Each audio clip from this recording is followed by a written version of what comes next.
This is Susie's fire sprinkler. Okay, well, it's been a while. It's been a month, probably. It's been probably a month, and I have not tested my smoke alarms out here in the garage.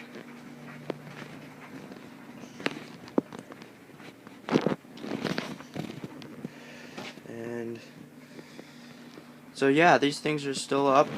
They haven't been replaced or anything.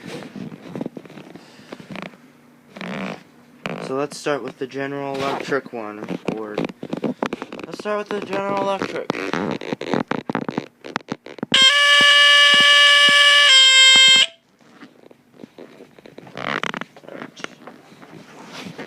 Alright, we're gonna go up to the Family Guard smoke alarm.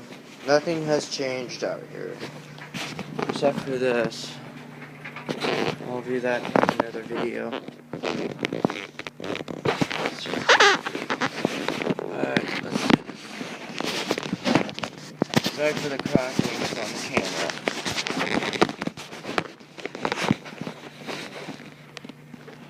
It's very hard to do.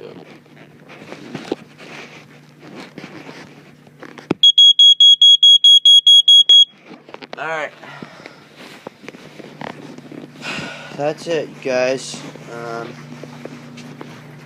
Last picture I'm going to take is this rare fire alarm box. Alright, that's it.